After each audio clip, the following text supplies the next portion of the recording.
The original company, me and my brother went together, and we actually started with WE Services. So William and Earl, and then in uh, 2000 or 2001, then we bought out Abyssal, which was an existing company, right? And then, my brother, who worked around the province for BC Hydro, tended not to be here. And basically, over time, we bought him out, and he, helps out every now and then, but pretty much it's been mine for the last 15 years or so.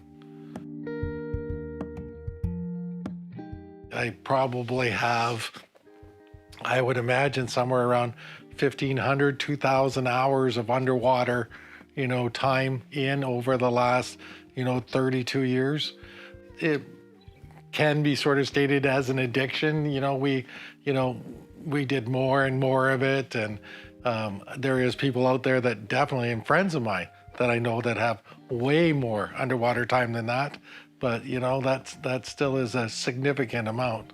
I can read the water fairly well, so, I tend to be able to, and, over 30 years of diving here, and understanding the currents and what they're going to do and what they should do, and we don't always get it right, but, more often than not, we do get it so that we're getting people at the right times on the right sites, and they do get, a fairly lengthy dive, because we do play with some of the strongest currents in the world here.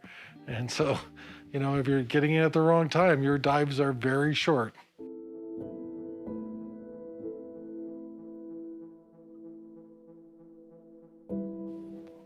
I have limitations because of a workplace injury, where I'm down now to, I have 20 degrees use of my knee after two surgeries, one which was a total knee replacement, and a revision and a manipulation all in there. So I have limited use of my leg, which means, like, I can't straighten it, I can't bend it. I tend to walk, on crutches. Anytime I'm walking any length, I have the crutches to walk.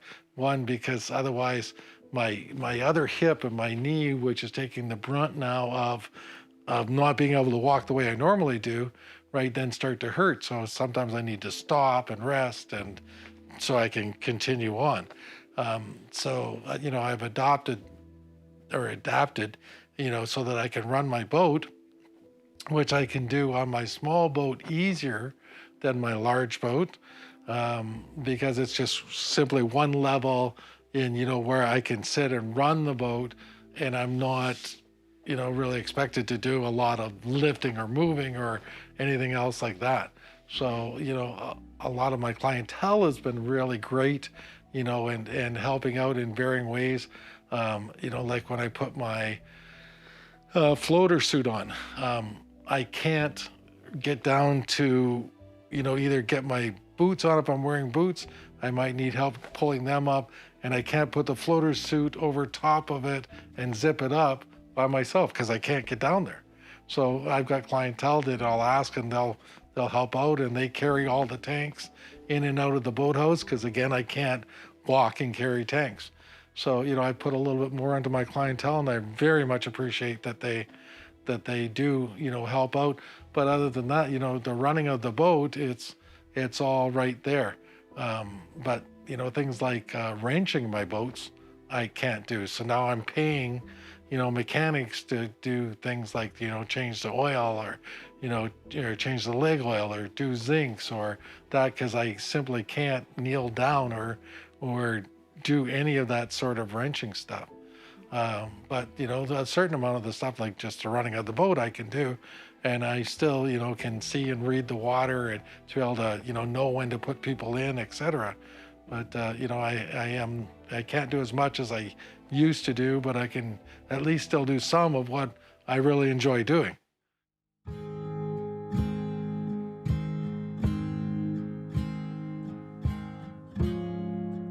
Campbell River is actually a spectacular area to dive in because we have such strong currents. Seymour Narrows at its peak will hit 15.7 knots. You also have the nutrients that the current carries. So that, filters down onto all of the different dive sites.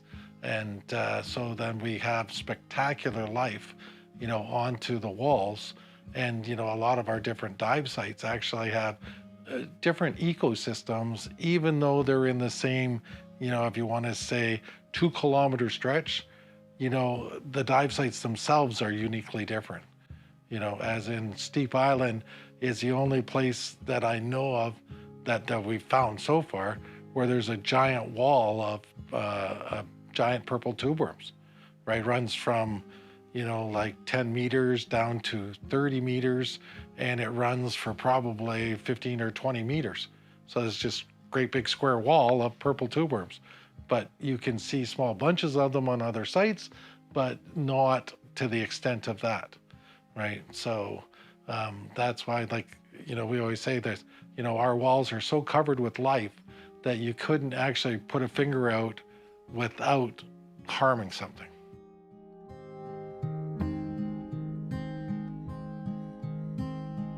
Our water temperature is somewhere around, well, it's usually between 8 degrees Celsius to 11 degrees Celsius at 30 meters year round. So the bottom water, that we're normally diving in, really doesn't change winter to summer, right? Only the top few feet change. I do believe it's because of the temperature of the water and that you get more of a green color to the water here. And that's why they actually refer to all along the coast up here as like the Emerald Sea.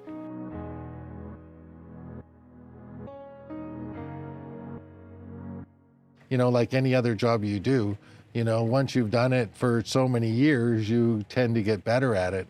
My benefit is because I've been here and diving and running charters, diving for 32 years and running charters for like 27 now, I have a tendency to be able to understand and because I've seen it a lot, what the water will do and what the currents are doing and, how they're running, and the currents here change every day.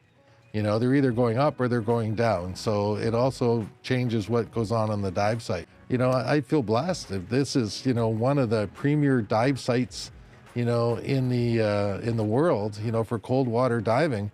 And, and it's in my backyard. I get to do it all the time. And if I'm not in the water actively diving, then, just the fact that I can be at the surface, watching eagles and seeing sea lions and whales and seals, on every dive. I continue to do this because I just enjoy being with people, and seeing and meeting different people and going out and, sharing our, our area and having people come up, from the dives, and some of them are extremely ecstatic about, what they saw, what they found. It's just a tremendous feeling to, be part of, people's experiences.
Just dove with Earl. Earl's such an awesome guy that just great. He knows his tides and currents like no other. So he drops us in at the perfect places on the perfect tide. So we have a great dive with very little current. There's every color under the rainbow that you could imagine down there. People are always like, it's so dark and you can't see anything. I'm like, no, it's the opposite. And when I show people photos and videos, they are just like, this is unbelievable. I can't literally put my finger on the wall without touching something that's alive. Well, I think it's everywhere in Campbell River. Like, it's just, we go to so many dive sites. I think we have at least, I don't even know, probably 10 dive sites we go to on a fairly regular basis, and it's everywhere here. It's just Campbell River, especially Campbell River and north is like just known for its high tides, and so that those colors and that life that's up here. Whereas Vancouver, I just did a dive there recently, and it was like, oh my gosh, I used to dive in this. It was kind of boring in a way, but I think it's because the water's a lot more like stagnant, not moving as much. So.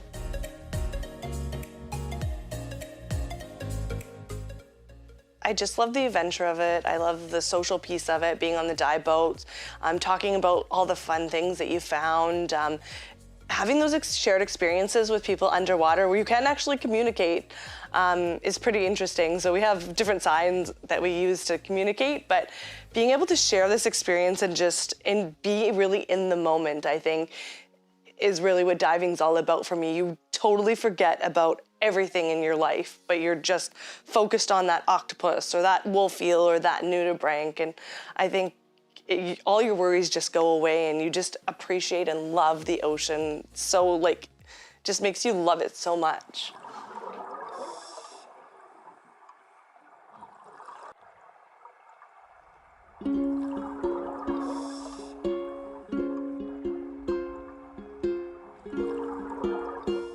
So we use lots of different signs. Okay, something's wrong, like my ear's bothering me. I actually invented one here for Campbell River because the currents are so crazy, and so we actually use this with my buddies because the currents can get quite strong and pick up, and so we might have to change with the current. So we go, current's going that way, so we'll swim that way. Octopus, wolf eel, crab, yeah, lots of fun ones. So when I first started diving, I remember back on the mainland in our like dive club, I was like the only girl and young woman, I guess, there was a group of 10, 15 older divers, and the experiences and the stories they had to tell were amazing. And that's, I think, also what inspired me to continue diving and get into diving even more. But starting from there, I started to encounter a couple more divers. So this was like, again, 10 years ago. And coming up to Campbell River, like almost all of my dive buddies now are females. And so it's just incredible to see that it's becoming more accessible to women and more women are getting into it.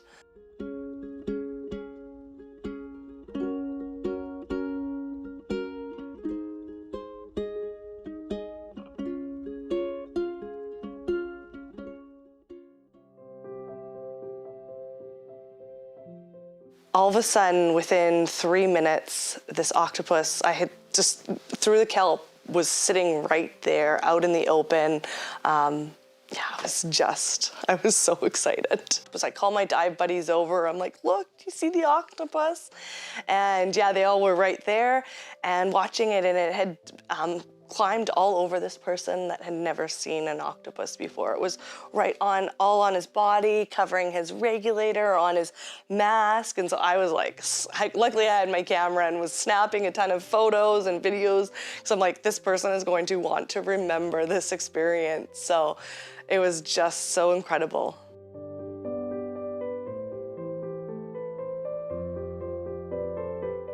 And then the octopus crawled off of him.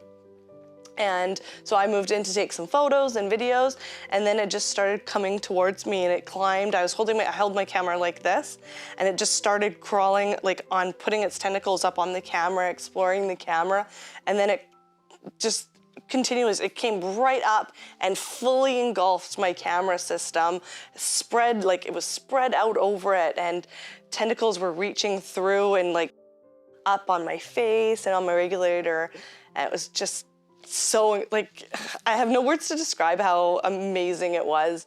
And it would crawl off of me, and so then my dive buddies would go take some photos, and they were a little bit more apprehensive than I was. I was like, yes, I can't believe it. At one point, it was like engulfing my body and giving me, they said it was fully wrapped around my body. It had come up over my mask and covering my mask and regulator. Yeah, its tentacles were on my lips, like feeling like little vacuum cleaners sucking my lips. It was so fun.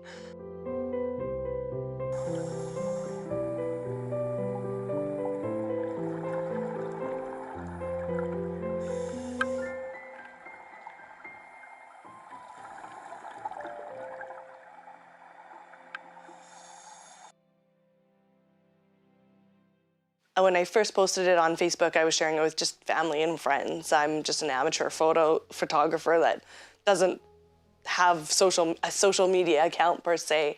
And so I sent it in, and people were like, oh, you got to send this into the news. And finally I'm like, okay, a couple days later. And so sent it into the news, and it's just gone incredibly viral. Like, just every day I'm getting more and more media requests. And for me being an amateur photographer, I've had to now, not had to, but I've chosen to create like an Instagram account and like trying to upload more YouTube videos, and it's a lot of work, I'm not gonna lie. It's almost like a treasure hunt to go down and try and find what you can see. Like, can you find an octopus? Can you find a wolf eel? Can you find this certain nudibranch? Can you find this fish? So I think that kind of unexpectedness of it is just so thrilling. It's like that thrill of finding things. So typically when you're looking in dive sites, you're not going fast, you're going really slow. So you're taking your flashlight, you want to look in every nook and cranny because there may be something hiding in there. An octopus, a grunt sculpin, different kinds of fish. So you got to be really careful when you're looking and take your time.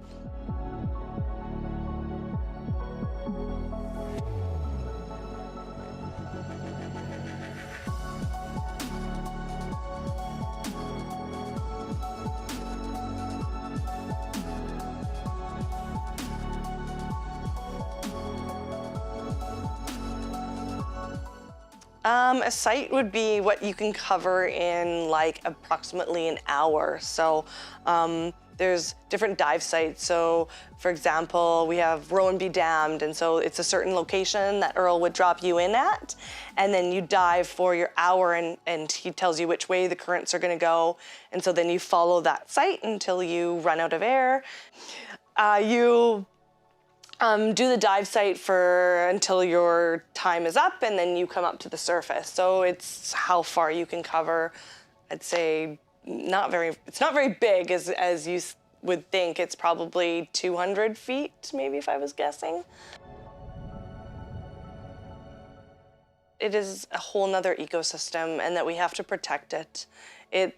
I'm one of those divers that dive, and Earl knows I come up carrying like all sorts of different garbage and stuff that I find under the water, whether it's fishing lines or broom handles or bottles that people have thrown out. So we just got to be really careful about the environment and what we're doing to our oceans, and we need to protect it because the changes that we're seeing in the oceans is quite worrisome, and we don't know what the impacts of that are going to be on us as human beings. So making sure we're really protecting that incredible underwater world.